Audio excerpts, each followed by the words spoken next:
ఇప్పుడే జీ5 app download చేయండి. చూడండి మీ ఫేవరెట్ టీవీ షోస్ ఎప్పుడైనా ఎక్కడైనా. దీన్ని బట్టి చూస్తుంటే నాకు ఆపద రావడం ఖాయమని తెలుస్తోంది. అంతే కదత్తయ్యా. కానీ ఏ రూపంలో వస్తుందో నువ్వు చెప్పవు, అంతేనా? నయనమ్మే చెప్పాలని ఎందుకు ఒత్తిడి చేస్తారు? అందరికీ తెలిసిందే కదా, నీ ప్రాణం తీసేది గాయత్రమ్మ గారే అని.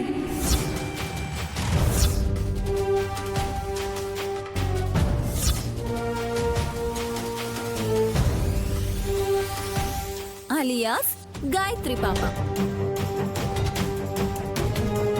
తన చేతుల్లోనే తమరు తనువు చాలిస్తారత్తయ్యా.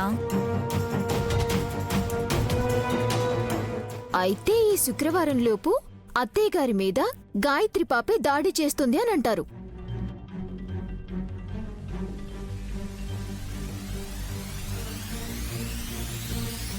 అలా అని పసిపాప మీద కక్ష పెంచుకోకండి.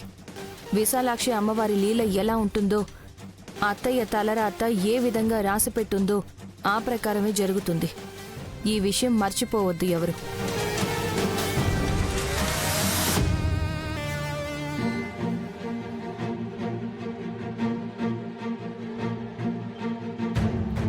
కంసుడు కృష్ణుడి చేతిలో చచ్చినట్టు చిన్నపిల్ల గాయత్రి తిలోత్తమమ్మ ప్రాణాలు హరించి వేస్తుందా?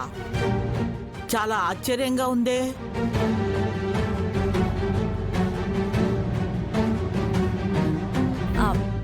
ఇన్ని రోజులున్నారు, ఇంకొక 4 రోజులుండి ఆ దృశ్య కావ్యం కూడా చూసి వెళ్ళొచ్చు కదా బామ్మ. లేదమ్మా, నా మనవరాలు పట్నం వచ్చిందని మేమిక్కడికొస్తే ఇప్పుడు తను దేవిపురం వెళ్ళింది.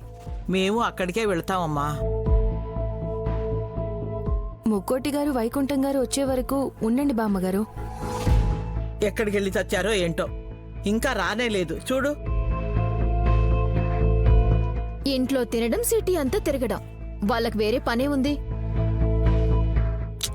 ఎందుకలా అంటావు? వీళ్ళు చూసుకుని వస్తారు, వాళ్ళెక్కడికి వెళ్తారు? త్రినేత్రక్క ఊరెళ్ళిందని తెలిస్తే 2 రోజులు ఇక్కడికి కూడా రారనుకుంటా.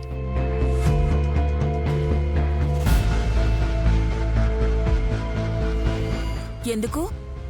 చూడాల్సినవన్నీ చూడకుండా పల్లెటూరికి పోయి ఏం చేస్తామనుకునే రకం. మళ్ళీ వస్తారా రారా మమ్మీ? రాకపోతే నువ్విచ్చిన నెక్లెస్ ఆ వైకుంఠం తిరిగివ్వదు. రేయ్,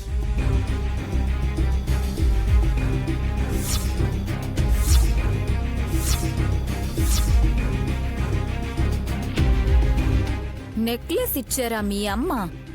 వై? ఎందుకు అత్తయ్య గారు? బంగారం భారం తన మీద వేశారు అంటే ఏదో కథ నడిచే ఉంటుంది.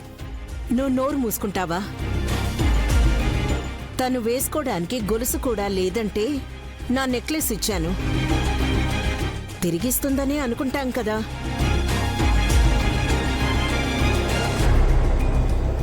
తిరిగి వస్తే మీ బంగారం పువ్వుల్లో పెట్టి ఇస్తానమ్మా.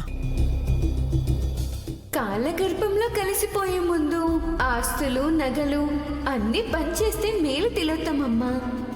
గ్యారంటీగా 4 రోజుల్లో నన్ను సాగనంపాలని డిసైడ్ చేసుకునే వచ్చినట్టున్నావే.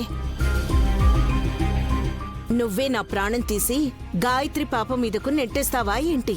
అత్తయ్య, ఏంటా మాటలు? చెప్పలేను నైని, అసలే నాకు శత్రువులు ఎక్కువ కదా.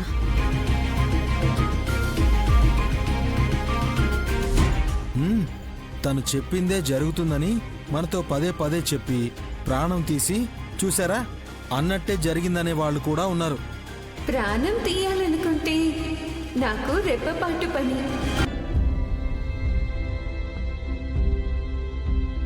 కానీ ఎవరు చేయగలరు? వారే ఆ కార్యాన్ని ధర్మబద్ధంగా, విధి విధానుసారంగా జరపాలి.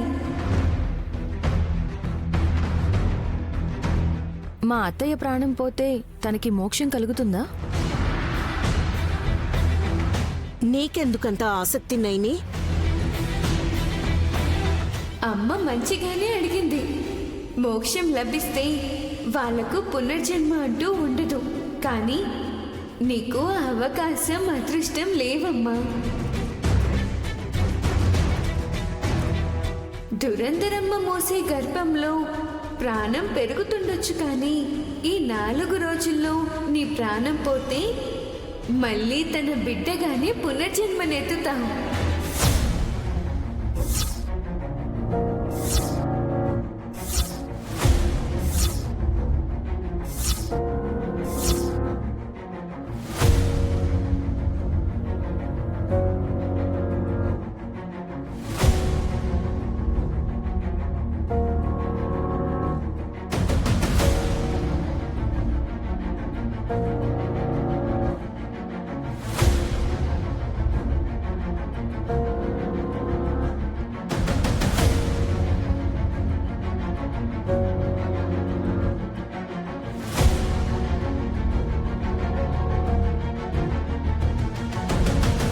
ఏం మాట్లాడాలని పిలిచావు? వచ్చాక ఏం మాట్లాడకుండా ఎదురుగా నించున్నావు? ఆ, మీతో మాట్లాడదామనుకున్నాను, కానీ మీరొచ్చాక ఎలా మాట్లాడాలా అని ఆలోచిస్తున్నాను. తెల్లారేంతవరకు ఆలోచించుకో. నా చాపా దిండు ఇస్తే నేను వెళ్ళి గార్డెన్లో పడుకుంటాను. చలి పెట్టదా? ఇప్పటి వరకు నా టైం వేస్ట్ చేసావు కదా, ఒళ్ళు మండుతోంది. బయట ఎంత చలుంటే అంత బాగుంటుంది నాకు. ఒక్క మాట. చెప్పు. ఇప్పటి వరకు నేను మిమ్మల్ని ఎలా చూశాను? నువ్వెలా చూసావో నాకు తెలియదు కానీ నిన్నైతే ఒక వెర్రి దానిలో చూశాను నేను. అది మీ అభిప్రాయం. అయినా సరే నేను దాన్ని గౌరవిస్తానండి. నేనైతే మిమ్మల్ని కొంటెగా ప్రేమగా చూశాను. గుడ్లేసుకొని ఎటు చూసిందో తెలియదు, మళ్ళీ కొంటదనం ప్రేమదనం కూడా ఉంది. మీరు తిట్టుకోవచ్చు, కానీ ఇద్దరం కొట్టుకుంటే ఇంకా బాగుంటుంది పులిబాబు గారు. ఏంటి, నిన్ను చావ కొడితే నాకు హాయిగా ఉంటుందా? ఆ చెంపలు వాయించి కాపడం పెడతారా ఏంటండి? నేనంటున్నది సరసు సల్లాపాల కలయికలు, చిన్నపాటి రొమాంటిక్ వార్లు ఫైట్ చేసుకుందాం అంటున్నాను. సుమనా, ఫీలింగ్స్ చచ్చిపోయి చాలా రోజులైంది. నువ్వు అలా మాట్లాడి నీ స్థాయి తగ్గించుకోవద్దు. అదేంటి పులిబాబు గారు, మీ అమ్మ చచ్చిపోతే దురంధర పిన్ని కడుపులో పుడుతుంది అంటున్నారు. అదేదో నా కడుపులో పుడితే మీరు కూడా తల్లి రుణం తీర్చుకున్న వాళ్ళు అవుతారు కదా. అందుకేనా నువ్వు రొమాన్స్ చేద్దామంటున్నావు? అంతే కదండి.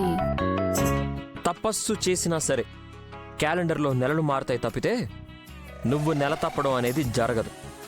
అరే, ఎందుకంటే నీకు ఆ అదృష్టం లేదు. ఉంది పులిబాబు గారు. కసి గర్భాశయాన్ని కొన్నాను, అది ఇంకా నా కడుపులోనే ఉంది. ఇప్పుడు మళ్ళీ కోట్లు ఖర్చు చేయనక్కర్లేదు. మీరు నేను కలిసి కాపురం చేసుకుంటే చాలు.